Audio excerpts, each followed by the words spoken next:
वामपंथ की सबसे बड़ी निराशाजनक बातों में से एक यह रही है कि उन्होंने अपनी पारंपरिक सहयोगी महिलाओं को छोड़ दिया है ताकि वे इस्लामवादियों और तीसरी दुनिया के शरणार्थियों, शरण मांगने वालों के साथ सांठगांठ कर सके।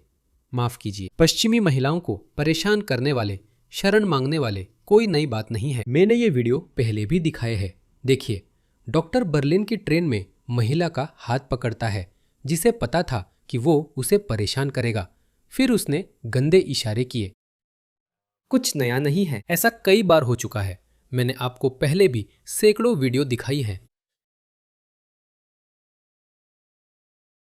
इस जर्मन महिला को देखिए जो जर्मन लोगों को बता रही है कि उसकी जैसी लड़कियों को क्या क्या सहना पड़ता है, लेकिन उनके नपुंसक बेबस नेता कुछ करना ही नहीं चाहते। वो सचमुच अपनी महिलाओं के साथ तीसरी दुनिया के लोगों द्वारा बलात्कार होने दे रहे हैं। क्या आप किसी ऐसे समाज के बारे में सोच सकते हैं? मेरा मतलब है, जब आपका समाज उस स्तर पर पहुंच जाए जहां आपको अपनी महिलाओं और बच्चों की बिल्कुल भी परवाह ना हो। ठीक है, पुरुषों को हमेशा बलिदान योग्य माना गया है। हम हमेशा से खाइयों में मरते आए हैं, लेकिन वे पुरुष खाइयों में मरने जाते थे क्योंकि वे अपनी महिलाओं और बच्चों को बचाना चाहते थे। वे नहीं चाहते कि उनकी महिलाओं और बच्चों के साथ आक्रमणकारी बलों द्वारा बलात्कार किया जाए, है ना? मानव इतिहास में हमेशा ऐसा ही हुआ है, लेकिन अभी ऐसा समय है, खैर शायद अकेला समय नहीं, जब शांति के दौर में भी ये चीजें लगातार बढ़ रही हैं और हमारे नेता कुछ नहीं कर रहे हैं। मेरा मतलब है, इसमें कुछ बातें प्राचीन रोमन साम्राज्य से मिलती है। तो तीसरी शताब्दी में रोमनों के यहाँ भी विसिगोथ, वैंडल्स और ऐसे लोगों की बाढ़ सी आ रही थी जिन्हें वे बर्बर कहते थे, क्योंकि वे अटिला द हून से भाग रहे थे और वे रोमन साम्राज्य में आ गए और रोमन साम्राज्य उन्हें रोक नहीं सका। मुझे नहीं पता क्यों, मुझे लगा था कि उन दिनों वे शायद ज्यादा क्रूर थे, लेकिन खैर, क्योंकि रोमन साम्राज्य भी पतन की स्थिति में था तो उन्होंने सोचा कि इन लोगों का इस्तेमाल करना और उन्हें रोमन समाज में शामिल करना ठीक रहेगा। बुरा विचार था।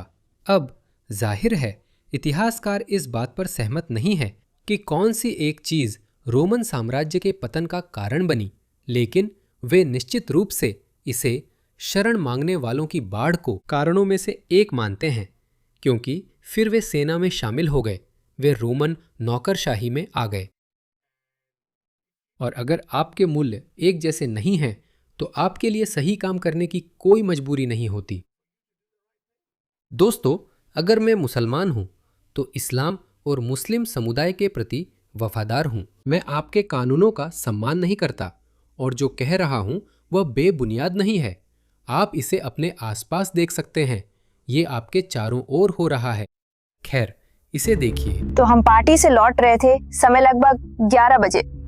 हम स्कर्ट और हील्स पहनकर अच्छे से तैयार थे।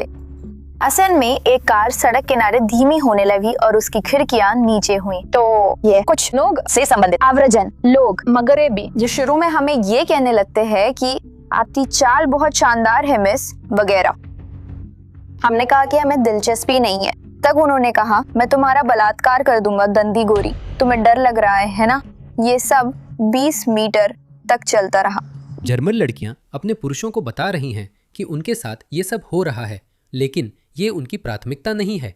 वे प्रवासी पुरुषों को जर्मन लड़कियों और महिलाओं से ऊपर प्राथमिकता दे रहे हैं। ये सिर्फ जर्मनी की बात नहीं और ना ही सब कुछ एक जैसा है। ये पश्चिमी दुनिया में हो रहा है। इसे देखिए, ये उत्तर पूर्व की एक युवती का ताज़ा वीडियो है जिसमें वह अपने इलाके में प्रवासी पुरुषों से घिरे रहने का किशोर अवस्था का अनुभव साझा कर रही है। उसका पहला अनुभव एक अफ्रीकी आदमी द्वारा स्कूल तक पीछा किया जाना था।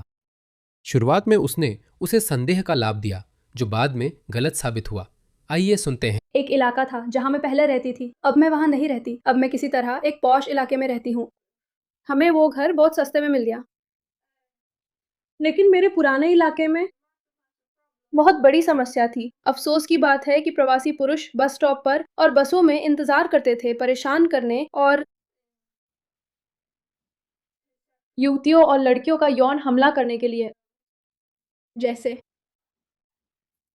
स्कूल जाते समय मेरे साथ पीछा किए जाने के 2 अनुभव रहे हैं।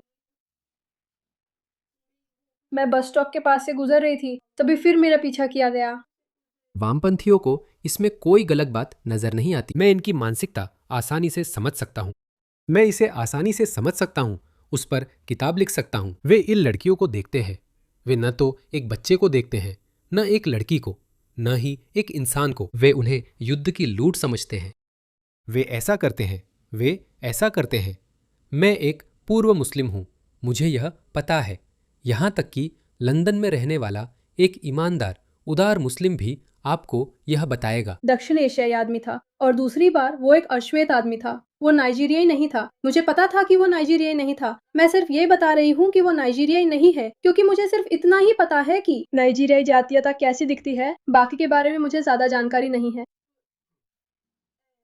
और ये वाकई बहुत डरावना था। मेरा मतलब है, पहली बार जब कोई मुझे स्कूल तक फॉलो कर रहा था, वो मुझे घूर रहा था। वो मुझे घूरता रहा जब मैं बस स्टॉप के पास से गुजर रही थी और मैं सोच रही थी, मेगन शांत हो जाओ, मेगन शांत हो जाओ। वो साफ तौर पर इस संस्कृति का आदी नहीं है। वो साफ तौर पर घूर रहा है, क्योंकि शायद उसके देश में घूरना सामान्य हो, सिर्फ इसलिए कि वो ऐसा है, सिर्फ इसलिए कि वो वही है। इसका मतलब ये नहीं अब कि वही उसे हो रहा पैडोफाइल है। होना चाहिए, मुझे कहना था। वह पेडोफाइल है डार्लिंग।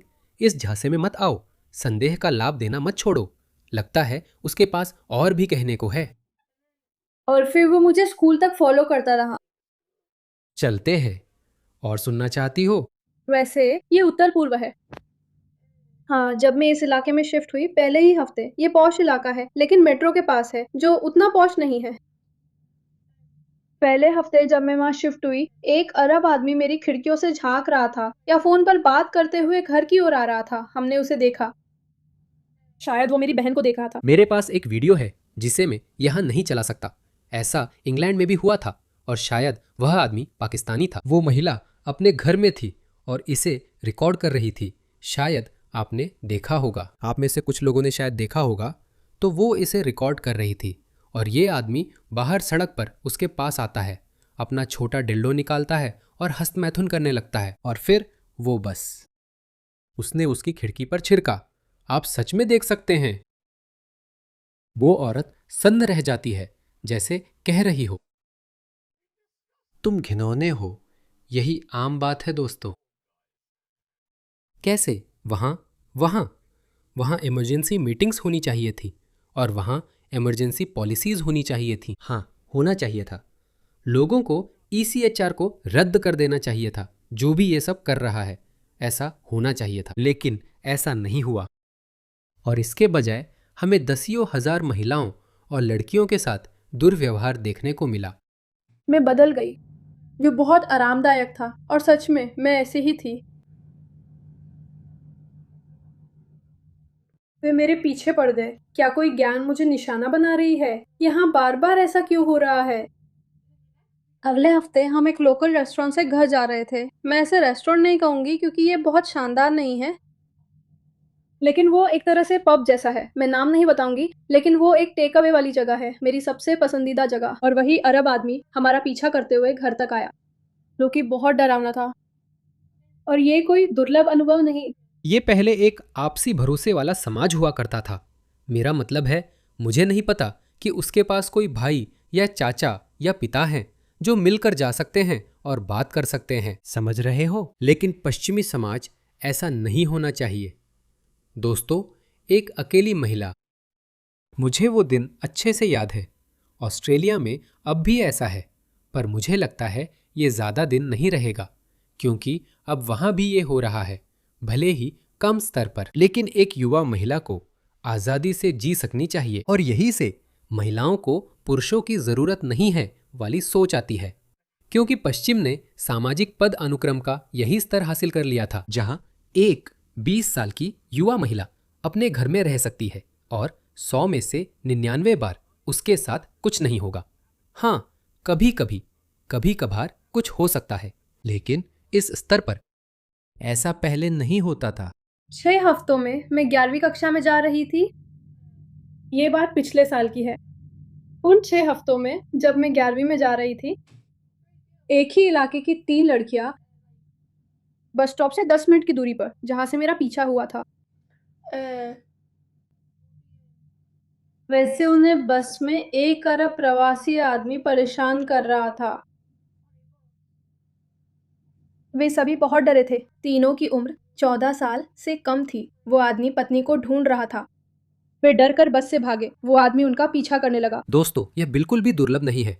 मुझे नहीं पता आपने इसे देखा या नहीं, लेकिन ये वीडियो मैंने पहले भी कई बार दिखाए हैं। आप जानते हैं, उसने कहा था कि ये आदमी 14 साल की पत्नी ढूंढ रहा था।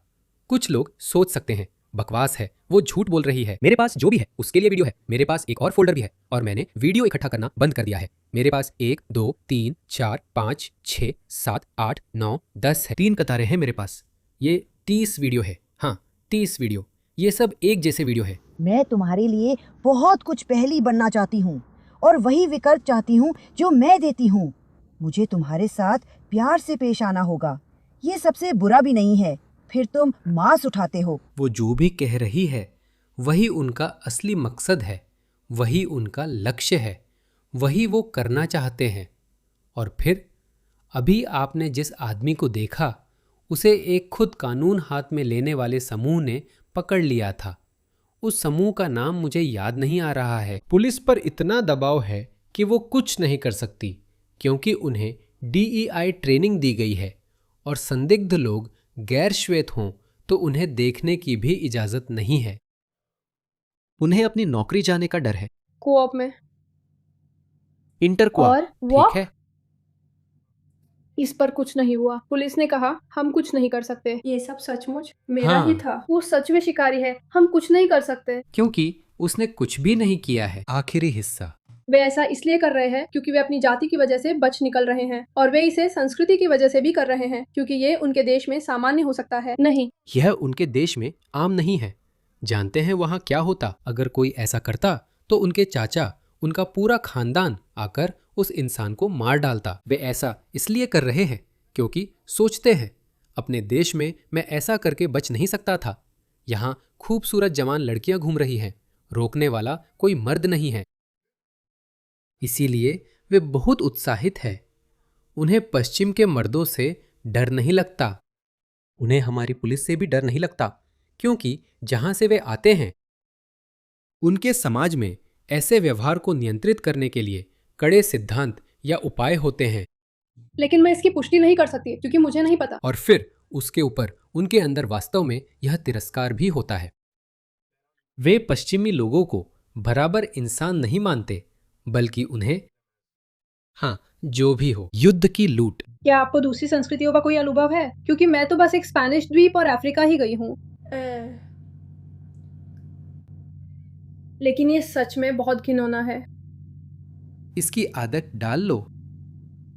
मैं चौक जा रही थी क्योंकि मुझे कुछ लेना था। मुझे लगता है मैं अपने खरगोशों के लिए खाना या कुछ और लेने जा रही थी क्योंकि मेरे पास पहले खरगोश थे, और वहां एक लंबा रास्ता था जो आपको चौक तक ले जाता था, और एक तरफ जैसे बार थी।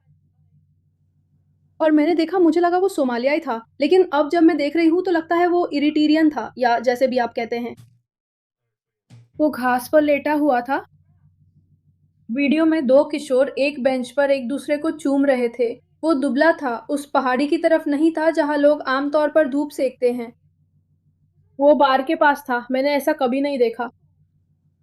ये क्या बकवास है? मतलब, और वो बेसिकली बेंच के नीचे अपने फोन के साथ था। वो दिखावा कर रहा था कि वो फोन पर खेल रहा है, लेकिन मैं उसके पास से गुजरी। मुझे उम्मीद है कि मैं उस वीडियो में नहीं हूँ। क्या ये अजीब नहीं कि वो बार बार कहते हैं उनकी संस्कृति अपनाओ, हमेशा उनकी संस्कृति की बात, और हमें दूसरों की संस्कृति का सम्मान करना चाहिए। लेकिन इस महिला की संस्कृति का क्या? आपकी मूल संस्कृति का क्या? ये चीजें सामान्य हैं। किशोर स्कूल या कॉलेज में एक दूसरे को चूमते हैं सहमति से। वे साथ बाहर घूमने जाते हैं। यह सामान्य है। ये आखिरी चीज है जो आप चाहेंगे।